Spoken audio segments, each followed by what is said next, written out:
Broadcasting live from the backstretch at Saratoga, this is the Handicappers Report. Brought to you by CapitalOTBBet.com, the premier online wagering site in New York State. CapitalOTBBet.com. Sign up today.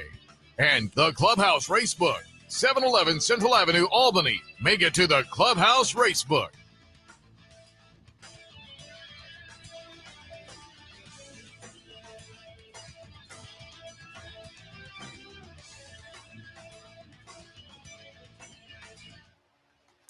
Good morning, ladies and gentlemen. Welcome to the Handicappers Report, coming to you live on the backstretch of Saratoga Race Course. And alongside Seth, Merrow, I'm Anthony Mormino. And Seth, it's kind of been like the same visual for 3 mornings in a row. I mean, precisely the same.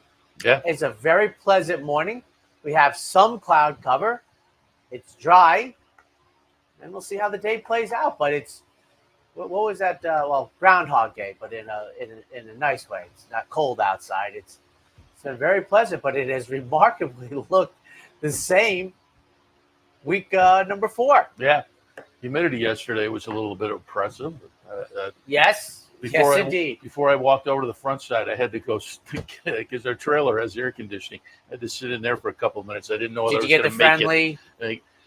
Yes, and I felt bad because a woman came up to me and she kind of knew who I was. You don't have a cart yourself? And I'm like, yeah, I don't want to bring our cart up. It may not be there at the end of the day. Right, it's got to come back. Yeah, I don't want to park it over there all day. So I said, I walk, and then I explained the whole situation. You know, when people come by, I love it when they you guilted her into the ride. No. Then somebody drives by that I actually know, and they only had one seat.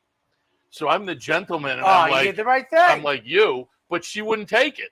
And then I felt guilty because I'd done the whole, and I said, no, you know. And then she just started to keep walking. So now she's like 10 feet ahead. At that point, I'm like, somebody's got to take it. Yeah, no, you did the right thing. That's it. Maybe she's a walker. Maybe she had to get her 10,000. And we also were 3/4 of the way there. So, I didn't feel like, I wonder if the story made her think, I'll give him the cart because he really wants the cart. Has guilted the community into, they're going to start being lined up to give you a ride over there because you come out of the tent in the morning. There'll be like 5 cars waiting there. Which, by the way, this is another part of the old man get off the lawn. 24 days of racing left. This is it. The magic number for some of us in there. Probably fewer and fewer. 16 in the books. Your thoughts on the DQ?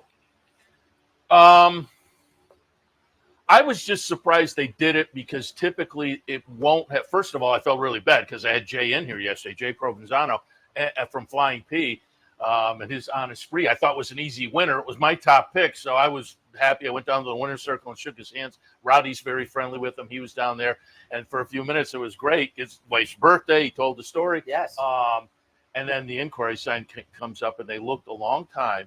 And I was surprised because typically on the turn, they won't do anything because you don't get a good shot. And we all know, we've all been there, where you look at the pan shot and you think, okay, oh, I know this one. And then you look at the head on and it's a totally different story. So, if they want to put a drone shot there or something that would give a better look at this. I have to stop you here. This, as a gentleman who film production, this is where we stop and we edit. You said the magic word. This is the problem I have had for at least 10 years about that argument where it's tough to see on the turn. No, it's not. Get a drone. Put it on the arc. I've said this. You know how when we watched the Dubai World Cup, they have the car on the inside with the camera?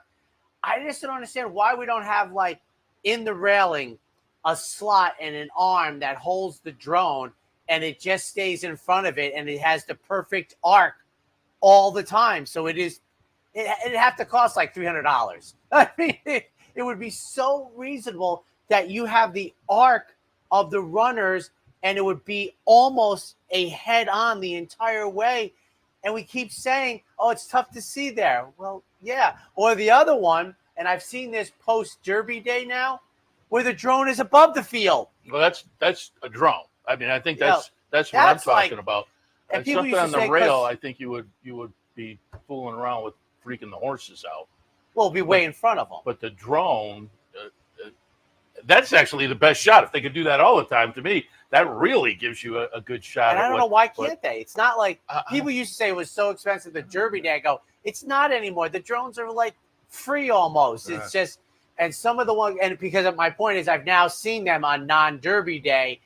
You know, we have this camera right up here. The Fox camera goes down the back stretch. I'm going to tell you my thought. Now that I'm thinking about it, if you can't do it all the time, you probably shouldn't do it. And I wonder in bad weather, you're probably not, or a windy day, you're probably not going to be able to do it. So then it becomes like, if you're on a nice day, you get the benefit of it. If it's a bad day, so maybe that's, I don't know. I don't know why they don't do it, but as I'm thinking about it, that because they like don't want to do it. That I mean, well, no, I'm saying that that to me is a legitimate reason. I mean, it doesn't seem fair that they would have the good view on some days and not on other days. So I don't know. I think it would benefit the sport. It would benefit the players, the customer, the gambler. I had a vested interest, and it went the right way. I'm just suckered by the idea that it's 2024 and we can't seem to figure it out. And there was something there, but again, usually on the turn you don't see him change things like that. But yeah, it was unfortunate. All of a sudden, Rudy Rodriguez is white hot. And the Rudy old bar graft is going through the roof, and I happen to like him over the next 72 hours. In other races, I liked him yesterday, etc. But and that happens if you haven't been around the game. Sometimes barns get cold, and sometimes barns get hot. Kind of like shooters in basketball. Yeah, absolutely. And speaking of which, it was a fun night last night, Jockey basketball game. I have some video coming up with that top of the hour. I went over and shot a little video, talked to Ramon. Ramon's the president of the board of the chaplaincy. So then the game every year benefits the chaplaincy. It was a fun night. Now, wasn't close. What I saw and I heard is like, can we get the glove on? Is it Jose Ortiz? We need to shut down Jose Ortiz. Is he like, can we get somebody on there? I'm going to get in shape, and I'm going to be the guy. He's scored like 4 points. I saw his game. I'm like, a few more miles in the pool, and I'm shutting that down. It was close at various points in the game, but by the time you get to the fourth quarter, it starts to. Now, who do the jockeys play? Both of the Ortiz brothers are pretty good. Manny Franco, Johnny Velasquez was playing. But the Ortiz brothers and Manny pretty good. I'm thinking, did Manny get the belt? They give away a belt at the end to the most valuable player. I didn't have a ringer. Was there a ringer? Oh, there was. And okay, you're putting me on the spot. I don't know who it was. All right, obviously not a Syracuse alum. I think it was. And you didn't? I didn't recognize. Wow, that's shocking. Seth is dialed into Cuse basketball. Yeah, I didn't. And I'm not sure about that, but one of the promo things that I saw earlier in the day, somebody was wearing a Syracuse, so I'm assuming so. And who's the other team? It's Horsemen, but they seem to kind of load it maybe because it used to be trainers. And I played for a couple of years on the Horsemen team until I actually got a basket, then I quickly retired. Now, what heading did you fall under to play? Oh, it was Horseman. Oh, well, I think you were the ringer? It was not the ring because, again, it took me like 3 years to get the one basket. Well, although I was only playing about 2 minutes a game, so I was just lucky to get a shot, although I always made sure I got one. They said the same thing. But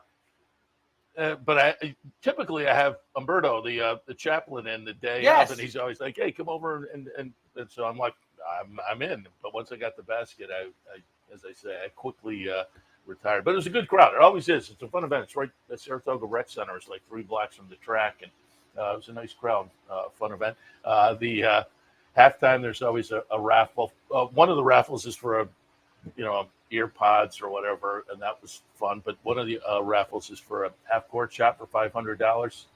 Landed about, I would say, in between the foul line and the basket. That's a touch outside. And it's tough to take a half-court shot without any warm-up. Correct. I can see people winding up short. You get 2 or 3. Like, if you play basketball, I've always said this, and long before Steph Curry, it's like, if you can shoot and you leave me an open shot and you let me calibrate it, I'm going to come close. Yeah. I mean, it's not the basket doesn't move. Yeah. I mean, and you play a lot. You have a field. Now, last thing, there is, Seth, and no offense when I say this, but I don't think you know what store a tie like that would be sold.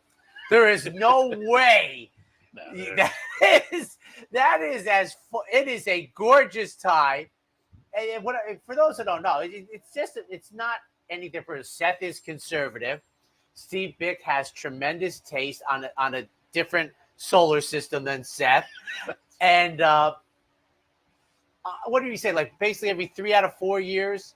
It's not every year, you told me, but on a regular he turns basis, over his ties much more quickly than I turn over mine. And that's for sure. He'll Seth gets them. What's it usually, the last show or the first show? Are there any rhythm to when he gives you it's been a while. What do you call it? The boxo ties? Is that what we come up? Yep. And it's just easy to parse it out when it's a Steve Bick tie. And that's the easiest one, call ever. This would not have been in my wheel. Is that like Hall of Fame Day tie selection? Oh, sure. Yeah. I hadn't thought about that, but why not step it up for Hall of Fame? Speaking of which, we had Brian Boyer in yesterday and kind of touted the Hall of Fame.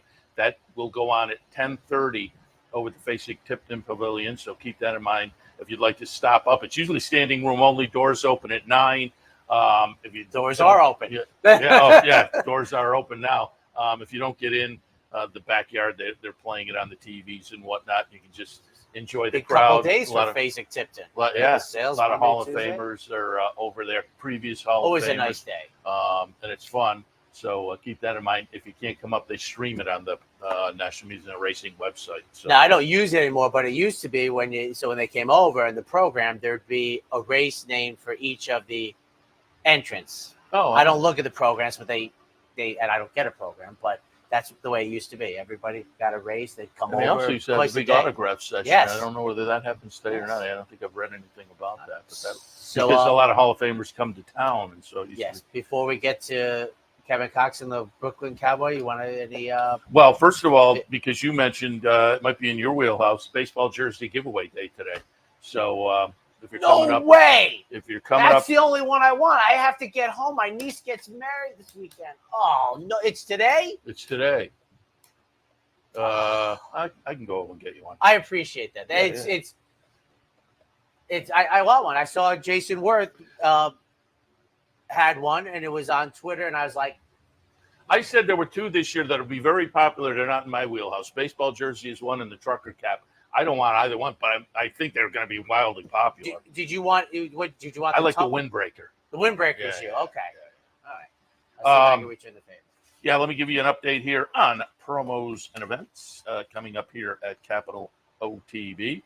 Today, the Pick 3 Bankroll will open, randomly select 10 people. It closes Sunday at noon. I play Sunday afternoon, $150 Pick 3 Bankroll. First couple of weeks, we made a little bit of money, and we're on the verge of making more. Last week, at the end of the day, you go back and you think, could I play differently? There was no way I was getting it last week one way or the other.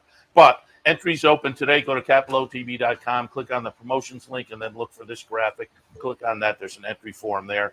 Again, folks will be randomly selected on Sunday at noon. Today here at the Clubhouse Racebook, or there at the Clubhouse Racebook, $100 knockout challenge. Stop on by, have a little extra fun at the Clubhouse today, 711 Central Avenue in Albany, same location. Tomorrow, it's the King of the Hill contest. And Shannon from the marketing department sent out the info. Nobody's hit yet. So I want to say maybe $800 up for grabs this week. So keep that in mind for Saturday at the Clubhouse Racebook. Saturday, tomorrow also Bounty Bet.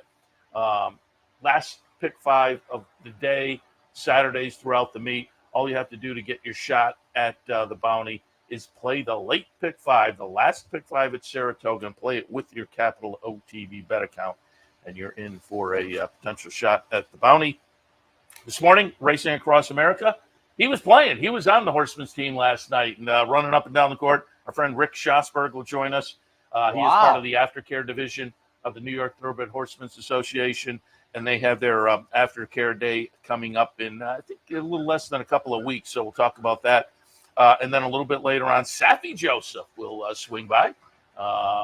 He's got some horses coming up, and he's had some nice wins over the past few weeks. So we'll hit on all of that with Safi. All of that coming up 10 a.m. racing across America. And I imagine you're on board with Gunrunner and Justify.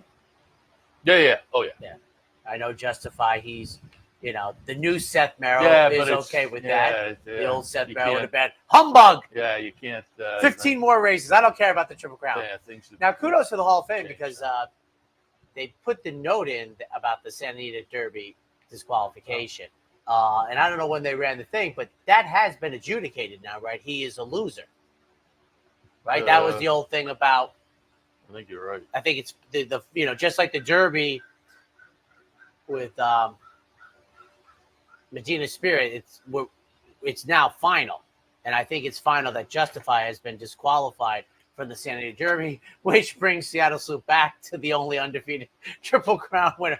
Stay tuned, horse racing. It just gets better all the time. But Justify and Gunrunner, and I mean Gunrunner. And you know what gets overlooked about Gunrunner to me? And it's just one of those quirky things in life. When I was watching the Dubai World Cup with young Anthony, when Eric Gate blew the gate, and our son's like, boy, I said, well, if he's great, he's going to win. But I think people forget how great Gunrunner ran that day when maybe the front end wasn't good, and he just kept going. And for Gunrunner, that was the beginning of the arc, and for Eric Gate, that was the last of the four. But Justify, Triple Crown winner, and Gunrunner, boy, about as one of those top 4-year-old seasons you'll ever see. Yeah. He was great as a 4-year-old. And, as a guy who likes pace and trips, everybody was awed by Eric Gates' run. But I was like, Gunrunner, I think, ran against the track that day and ran great. We'll see what's going to run great today. Up next to DePaul, play of the day. The race for savings is going on now at DePaula Chevrolet. Pick your Chevy, pick your payment, and DePaula delivers. Or every Chevy, 0 down payment, 0 first payment, 0 security. So come join the family and think DePaula for all your automotive needs. Hello, everybody. Kevin Cox, the Brooklyn Cowboy here with your DePaula play of the day from beautiful Saratoga Race Course. We've been giving you our plays of the day on Fridays and Saturdays throughout the meet and have been basing our success on a 50 to win, 30 to place, 20 to show wager. And we're off to a flying start this year. After showing a flat bet profit for the last 2 years, we're rolling deuces this year with 2 wins, 2 placings, and 2 showings from 6 selections to date, turning our $600 in bets into about $960 in returns. That's about a 60% profit, give or take. We're going to go with a safe selection in today's first race. One of several times we ended up on a horse in the day's opener with the number 4, Too Sharp. We can relate. You may notice that we don't have this one on top in our column, but this is a move we've done before. Because we see this as a horse that will be no worse than third, a logical 1, 2, 3 player, that's something that bodes well for the bankroll team because of the style of the bet. Gal broke a bit slow in the Louisville Overture at the end of June when well backed, but still finished a lively runner-up in a near identical spot as today. The 380 Tomlinson figure for today's distance of ground tells us that the result that day was likely not an aberration, as this well-bred animal went for more than 15 times the $60,000 stud fee at auction. We feel there is ample room for improvement. According to DRF Formulator, Junior Alvarado is a perfect 4 for 4 when riding for this barn at 3 to 1 or less. And note the sizzling gate breeze since last seen. So once again, our DePaula play of the day at Saratoga is in race 1, number 4, Too Sharp. And we'll see you at the races. The race for savings is going on now at DePaula Chevrolet. Pick your Chevy, pick your payment, and DePaula delivers. Or every Chevy, 0 down payment, 0 first payment, 0 security. So come join the family and think DePaula for all your automotive needs. And welcome back, ladies and gentlemen. The Handicappers, we're coming to you on the backside in front of Clare Court on a very pleasant morning. Friday as we work towards Whitney Day, a great card. I have taken a look. I've already sent my picks in for Sunday. I think it's a meaty card for you to sink your pick threes into. So good luck. That's what we like to hear. That's good luck. The opener today, 6.5. Phillies and Merrows maiden special weights. 4, 2, 6, and 3. I'm going to put 2 sharp on top. Paid a lot of money, just under a mil. It was $75,000 from $1 million, but once you get up in that territory, they're flirting with it. Twirling Candy, a good first outsider, 45 first-time starters this year, 11 wins, 10 seconds. Pretty good numbers there for the sire. And again, I realize this isn't a first-time starter, but those numbers bode well for win early. This one ran well in the first race, despite getting off slowly. Was the favorite that day.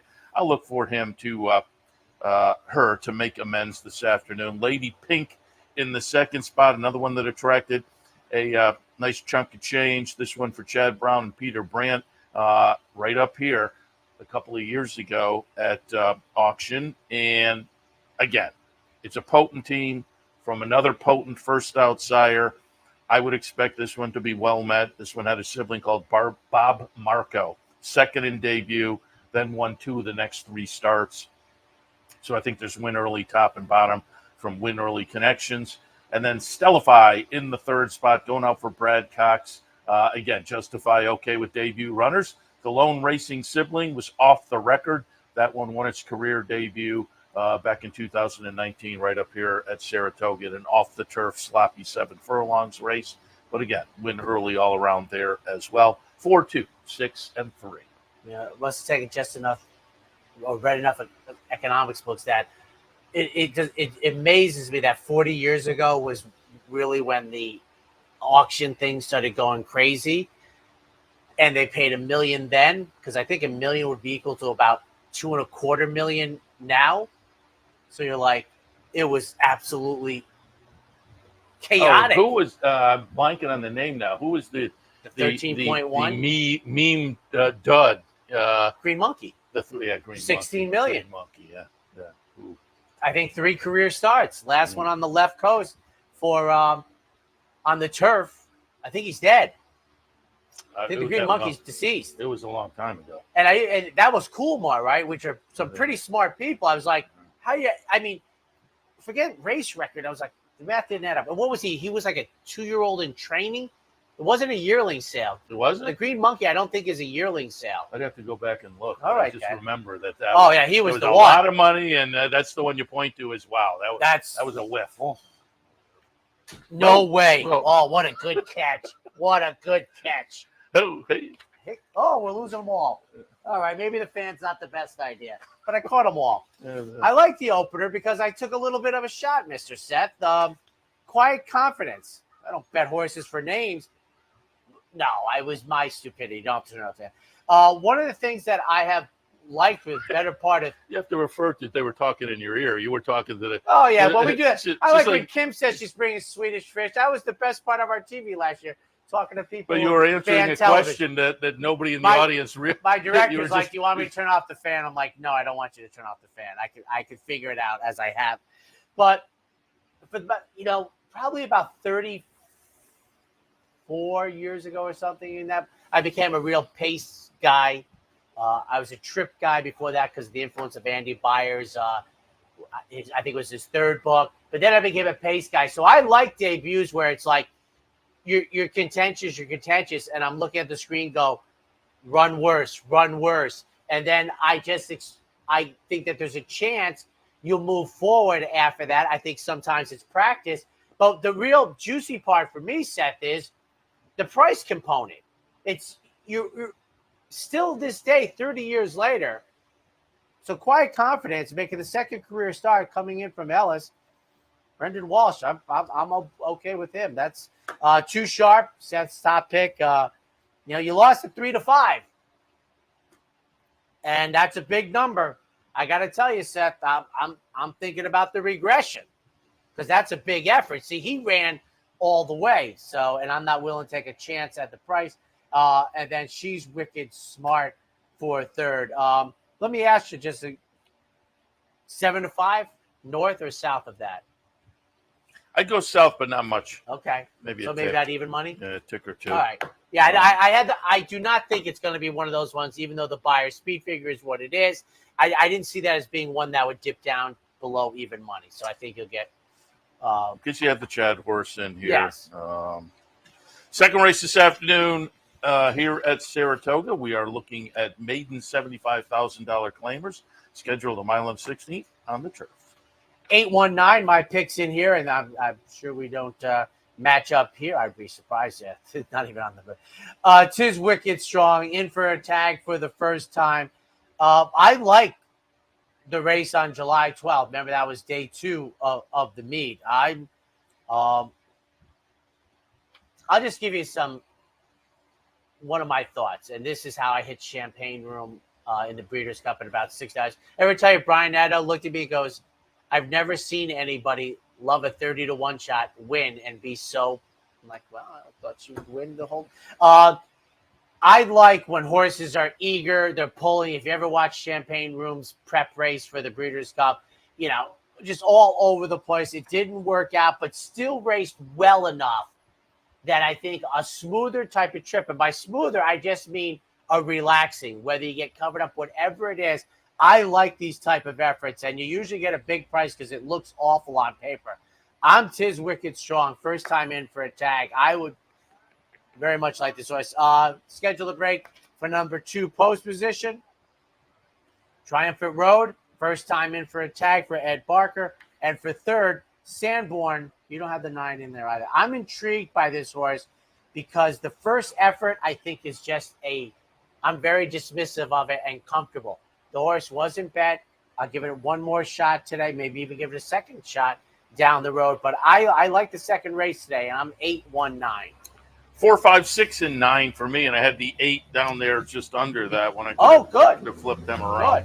But I'll talk a little bit about marginal cost a little more in a minute. That is the dark horse. Foreshadowing. So I'll hit on that in a moment. But it's a Chad Brown-Klarovich runner. Right underneath, I have Hurricane Express, Chad Brown, and Peter Brandt off a debut. Debut wasn't much, but did have a little bit of trouble. I think this one is interesting, going maiden special weight to maiden claiming here for, again, a very potent team off a debut effort down at Tampa back in February. I wouldn't be surprised to see this one step forward with, that time off and a little bit of class relief. 6 Kings in the third spot. Joe Sharp trainee goes now in the Joe Sharp barn, goes maiden special weight to maiden claiming. First time gelding symbol. I think this one is intriguing as well. In the second, 4, 5, 6, and 9. On to the third race, once around on the dirt, optional claimers, 2X. 3, 1, 2, and 6, Costa Terra on top. Third start back from an early season layoff, goes out for Linda Rice off an improved effort, start 1 to start 2. I think this horse is primed for even better this afternoon, so I'll put that one on top. Irad Ortiz on board. Second spot, Perform. The number 1 horse goes out for Shug off of some decent efforts so far this year. This is the 4th start back, but has been knocking at the door in the last 3. He ran second, 2 back, a well-beaten second, but that was to Arthur's Ride. I think that was a good effort. I think all 3 so far have been very good this year. And then Harlow Cap for Steve Asmussen off move up from Churchill. Churchill horses have been doing very well. Before that, this one was in the Pimlico Special and ran a nice 3rd, and then spent the winter down at Oaklawn where I thought the horse ran okay. I think it's going to fit nicely with this group. 3, 1, 2, and 6. 1, 3, 6. Perform going out for Shug McGee. Dylan Davis, who's getting a lot of love on Twitter or X, and David Aragona paid him a tremendous compliment about recognizing spots on the racetrack that might be more preferred than other spots on the racetrack, and Barstool is behind him, which is usually pretty good for publicity. He's really behind him. Yes, he is, and rightfully so. But we're inside. We got a good trip around. I like my chances with Perform on top for second. Costa Terra. Linda Rice's runner makes the 3rd start of the year. A marked improvement in the second one. I don't know what to make of it because that's sort of atypical of what I'm thinking.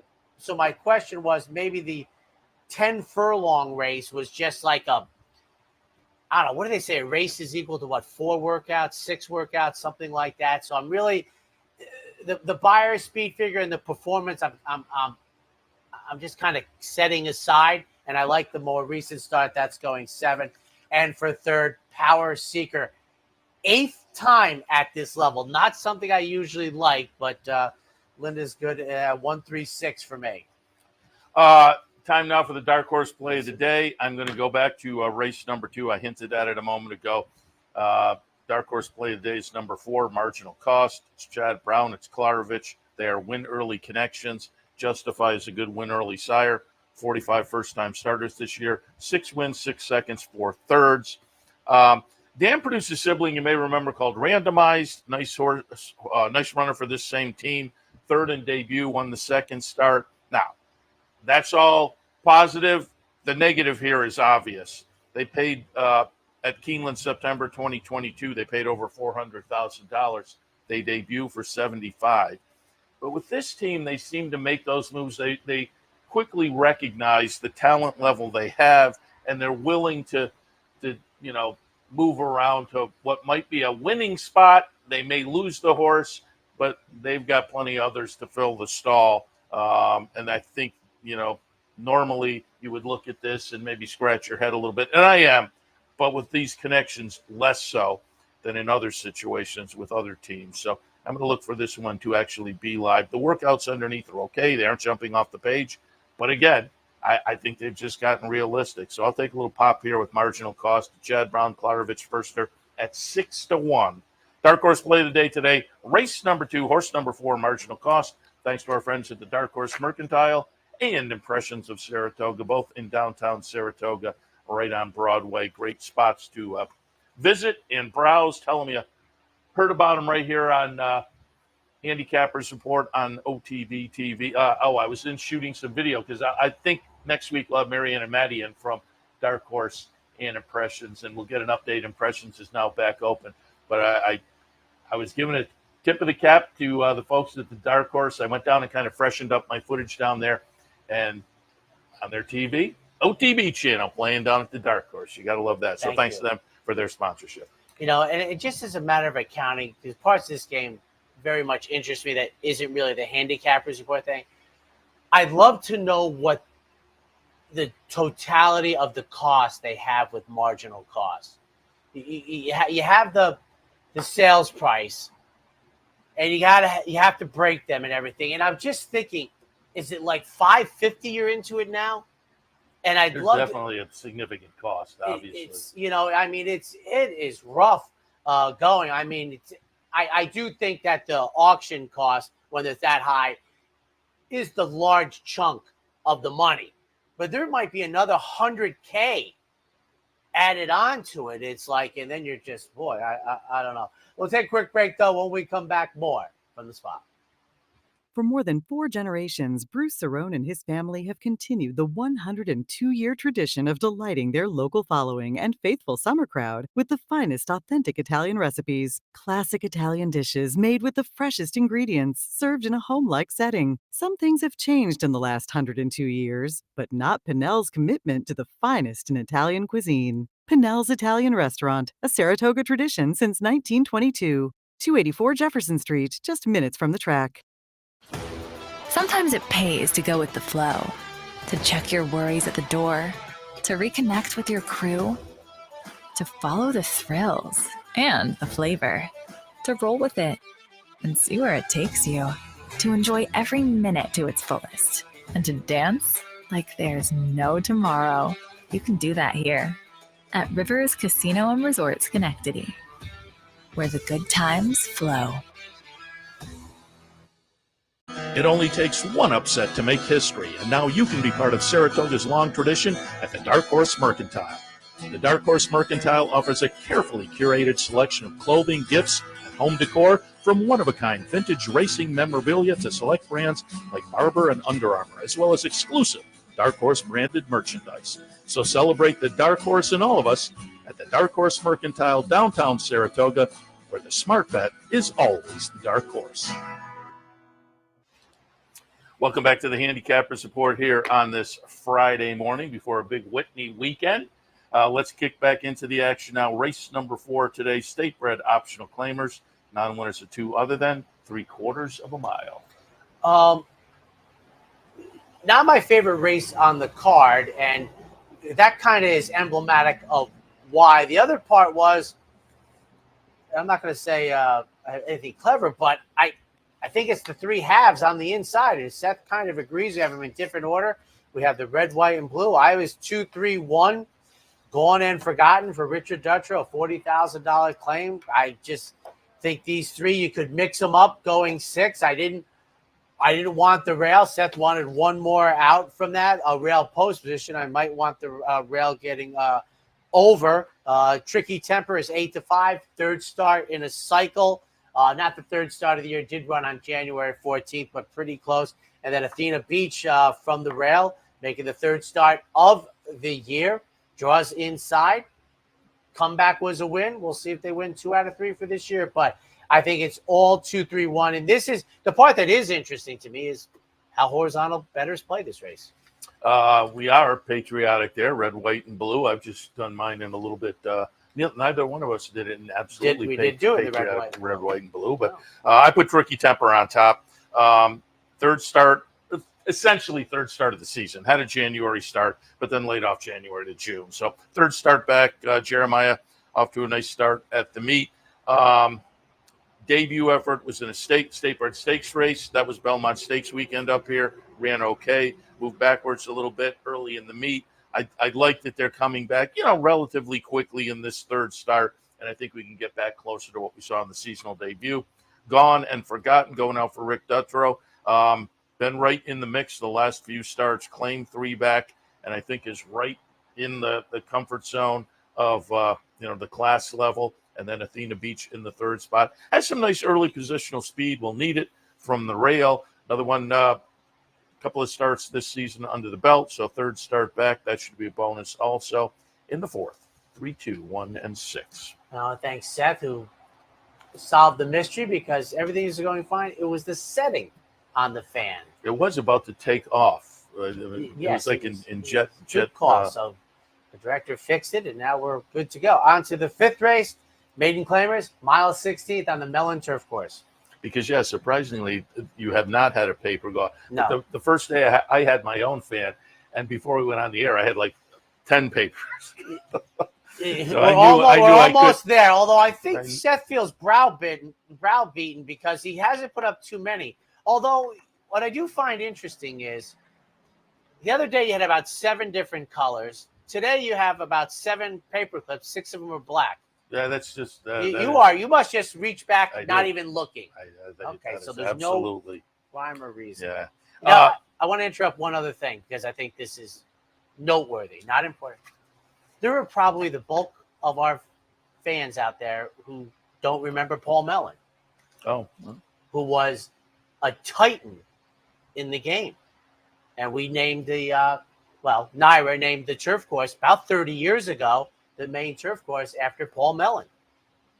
Well, Google him, you'll find him quickly. One of the great men of the sport. That kind of has been a theme, though. I think there are a lot of people who don't remember a lot of the stuff we talked about. The one that, to me, is the most notable, and I've forgotten all about it till you mentioned it, the Replay Center, which was kind of wild. I wore that out. They had to walk up with the note, and then they put the VHS tape. I mean, not only don't people remember it, the whole concept is probably, you couldn't watch a replay on your phone? Yeah, no, I had a dial phone at that point, folks. So in the 5th, I have it 7, 10, 1, and 5. I thought the 3 was a little bit intriguing as well, but I'm going to go with Pay the Bills. It's Chad Brown and Sklarevich. Again, this is a runner for them that is making a class dip that I think they're just getting realistic. They debuted middle of June, maiden special weight, ran evenly, not great, but I think good enough to match up with this bunch. So I think it's going to be a clever move here. The sire, Wooten Bassett, 8 first-time starters this year, a win, a second, and a third. So, again, I thought there was a little win early there to live up to and start number 2. Second spot will go out to Queen Rocket. Comes out of Made Special Company most recently, but has been in for a tag before. Again, this is one of those, you kind of alluded to it earlier, has plenty of quote-unquote experience, but has not gotten it done yet. Just one of those that looks like probably an okay fit with this group today. And Z-Train in the 3rd spot hasn't been seen since March down at Gulfstream, but also makes the maiden special weight to maiden claiming move, which, again, on the numbers, I think can be productive. In the 5th, 7, 10, 1, and 5. I'll just talk a couple things. One is I think Perfect Girl could help the entry. I want the entire entry. I'm the 1E for second. I like Z Train, first time in for a tag for Anthony Dutcher, but I thought Perfect Girl, I'm very happy with. One thing a couple things I want to say about Pay the Bills, who I like very much in this spot. You said Wooten Bassett. I mentioned to the audience earlier in the meet that I'm not very familiar with this horse, but we have the European racing on in the morning, and there's some outstanding talent on the screen, and they just mentioned this horse as a stallion that to pay attention to, and I am.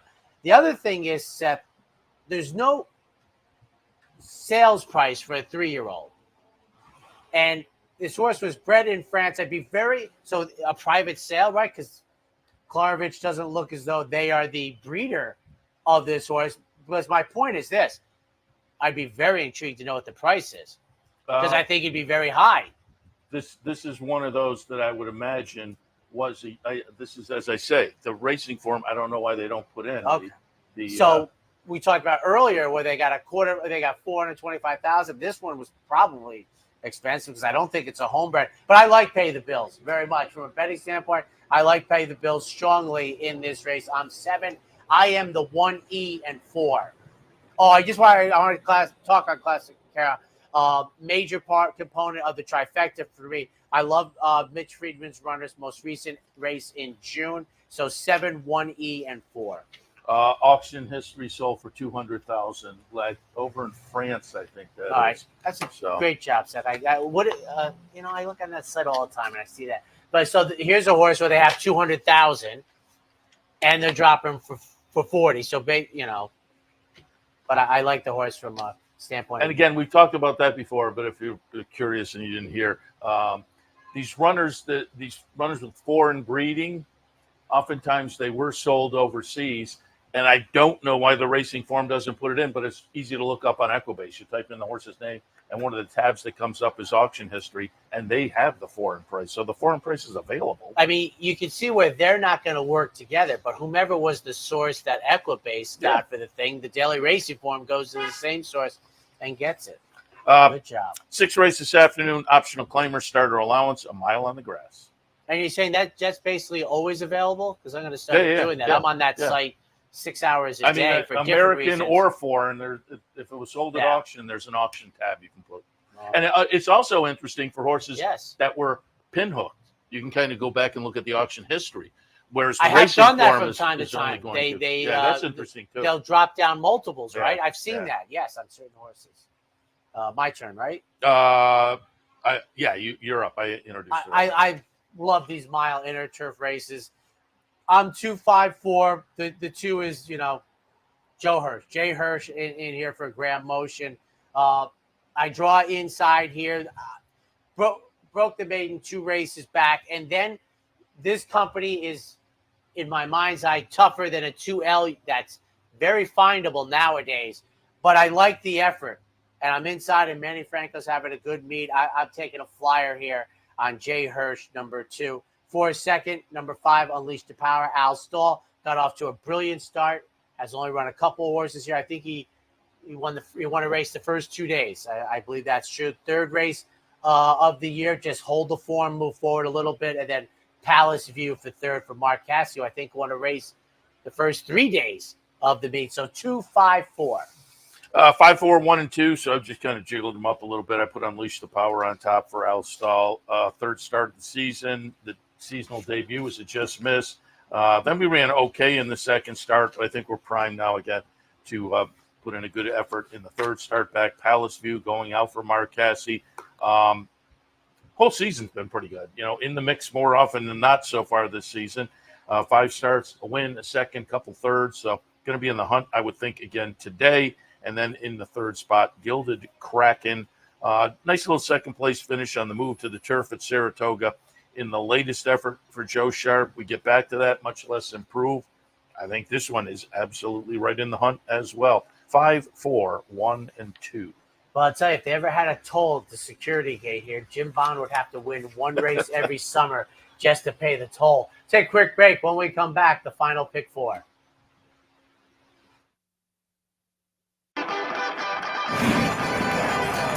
Want to get your career in horse racing off to a fast start? Well, the University of Arizona's Racetrack Industry Program is your winning ticket. The Racetrack Industry Program has served as a springboard to some of the industry's most successful individuals, with a proven track record of job placement right out of college. If you want to earn a degree in the exciting horse racing industry, the Racetrack Industry Program can put you in the winner's circle. A day at the track isn't complete without a night at the Horseshoe. Great food, hot music, and cold drinks. So why go downtown when all the action's just across from the track? The Horseshoe Inn at the corner of Nelson and Gridley. Capital OTB is now streaming live on Roku. The RTN Racing channel on Roku lets you watch OTB TV live through your Roku device or your Amazon Fire Stick, rather than being limited to computers and mobile devices, which means you can now watch OTB live wherever you are. Simply open Roku, scroll to find the RTN channel, then click on OTB TV. OTB TV on Roku. Try it now.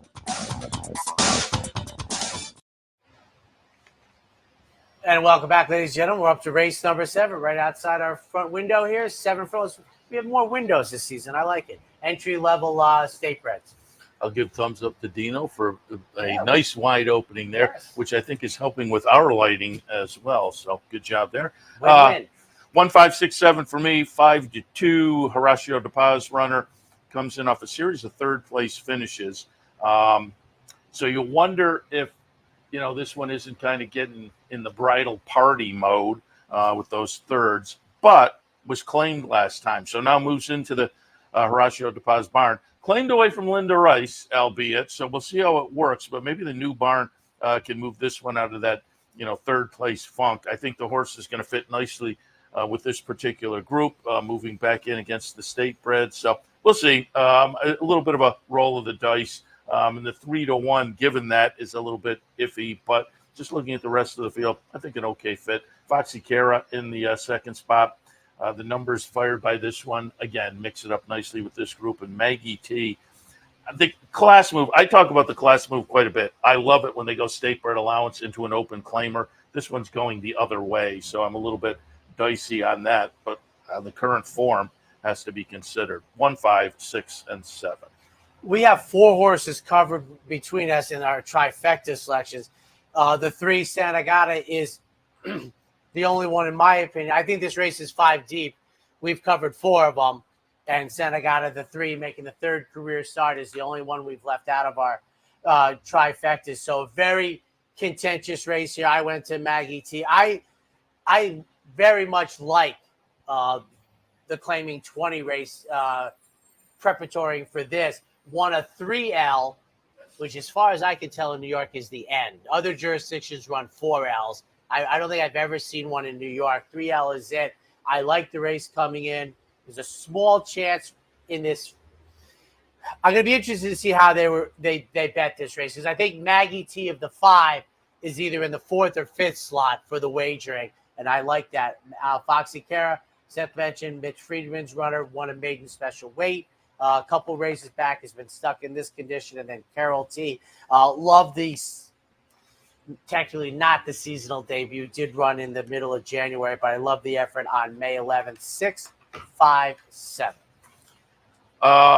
Race number 8 this afternoon. Stakes action. The Saratoga Oaks Invitational Grade 2 event. $400,000 up for grabs. And as the name would suggest, these are 3-year-old fillies. They're on the grass, mile and 3/16. Boy, I'll tell you, I mean, it just surprised me from time to time. Why aren't there 12 in here? I mean, just the opportunity to run in a restricted age race for big bucks, gigantic bucks, if you ask me. I remember years ago when they started the American Oaks, I couldn't believe they put up that much money for a middle of the summer 3-year-old filly race. It's not run in the middle of summer anymore. It's not run at Hollywood Park anymore. But 3-1-5. As I looked at this race, it's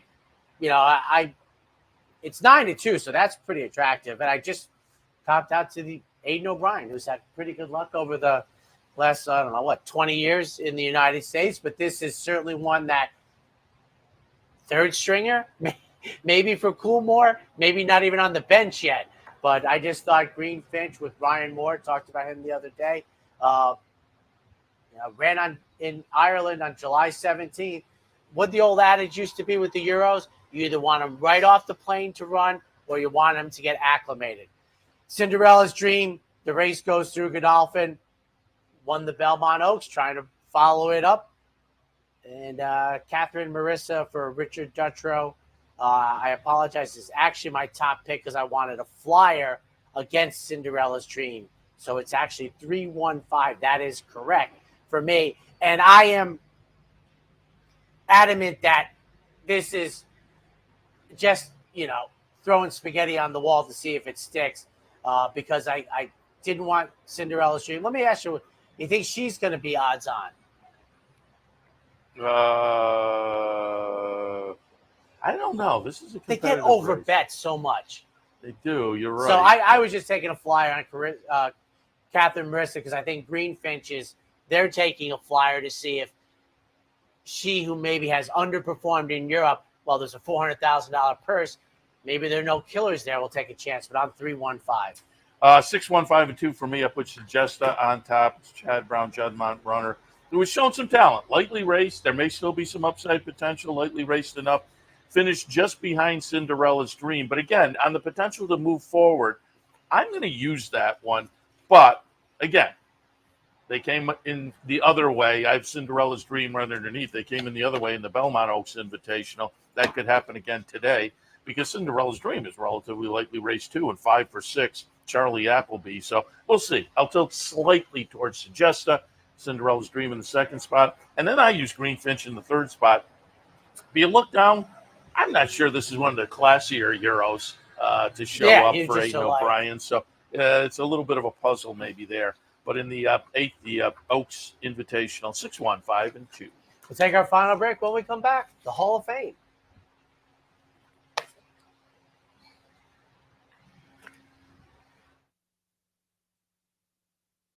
For more than 4 generations, Bruce Cerrone and his family have continued the 102-year tradition of delighting their local following and faithful summer crowd with the finest authentic Italian recipes. Classic Italian dishes made with the freshest ingredients, served in a home-like setting. Some things have changed in the last 102 years, but not Pinnell's commitment to the finest in Italian cuisine. Pinnell's Italian Restaurant, a Saratoga tradition since 1922. 284 Jefferson Street, just minutes from the track. Sometimes it pays to go with the flow, to check your worries at the door, to reconnect with your crew, to follow the thrills and the flavor, to roll with it and see where it takes you, to enjoy every minute to its fullest, and to dance like there's no tomorrow. You can do that here at Rivers Casino and Resort Schenectady, where the good times flow. The only thing better than watching the races is watching your own racehorse. With nearly 20 years experience in the racing industry, Bonaventure Stables' share-based ownership program enables everyday fans to become part owner of a thoroughbred for far less than you might think, with all the ownership perks at Saratoga, Belmont, Aqueduct, and other great tracks. Experience the thrill and lifestyle of owning your own thoroughbred racehorse. Learn more at bonaventurestables.com. And welcome back, ladies and gentlemen. 9th race, mile, 3-year-olds, $500,000, the Hall of Fame. Subdivision I like. Those 3-year-olds on the turf, 3, 4, 5, and 8. Zarev going out for Cherie DeVoe off a nice allowance win down at Churchill. I think is set to run very nicely in the stakes debut. I think this is the perfect time to take the shot off of that big win last time, which kind of signals this horse has gotten to his good form right now. And Cherie DeVoe, of course, having a very good meet in summer. Neat in the second spot. The Rob Atras runner, as opposed to the top pick, already has some stakes experience and winning stakes experience, including the middle of last time down at Belmont at Aqueduct. So this one comes in good form with a stakes win under the belt and is logical there. Laganos in the third spot. Steve Asmussen trainee that, again, is coming out of a series of stakes races, having run pretty well. Doesn't have a win yet this year, though, but I think is competitive in with this group this afternoon. 3, 4, 5, and 8. 381 for me. Cherie DeVoe enters into stakes company for the first time, has 2 wins this year, 1 on synthetic, most recently down at Churchill Downs on the turf. Army Officer, who, after the good effort up here at Belmont Stakes weekend from an outside poster, she enters stakes company. I'm not afraid at all. And this stallion, not this time. He's just entering into this group. Turf, dirt, doesn't matter. And then please advise who might be a big price in this race from the inside could better this third place rating. 381. Now, are you less with the 3-year-old fillies on the turf? Because you seem to always like the subdivision of the boys. Too, but the boys is where you focus on greater? All right. 10th and final today, scheduled to go off a little after 6. State bred maiden specials, 6 furlongs to trip. 392 wrapping it up for me, and taking, the race goes through geopolitics, the 9, 7 to 5 on the board. So I took Richard Dutro's runner, 3 consecutive second place finishes, but we're going to get a better price than that today.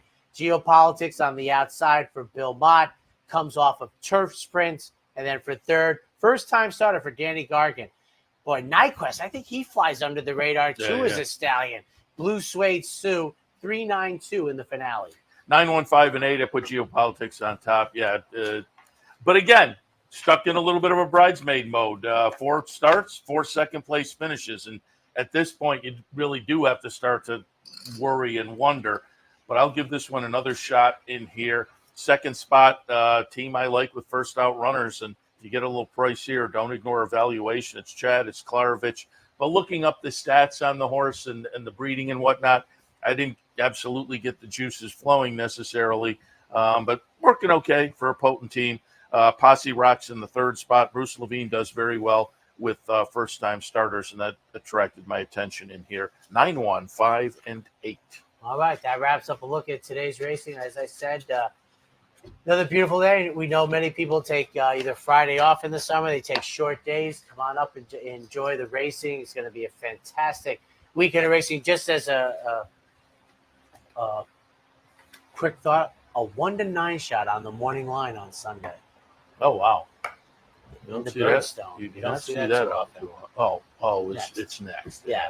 But kudos. David does a great job. That's what he's supposed to be. He inspires, he figures tower over everybody. Tell the good people who you have up next. Moments away. Rick Schosberg will join us. Again, he's with the Aftercare Group, New York Thoroughbred Horsemen's Association. They have Aftercare Day coming up.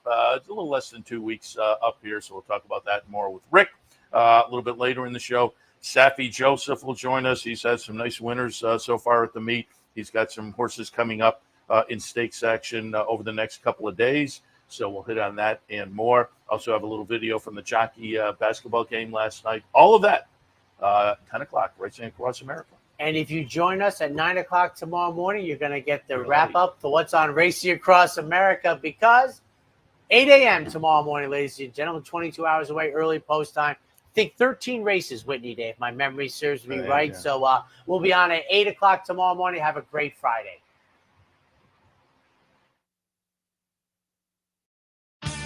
This has been the Handicappers Report, brought to you by CapitalOTBBet.com, the premier online wagering site in New York State. CapitalOTBBet.com. Sign up today. And the Clubhouse Racebook, 711 Central Avenue, Albany. Make it to the Clubhouse Racebook.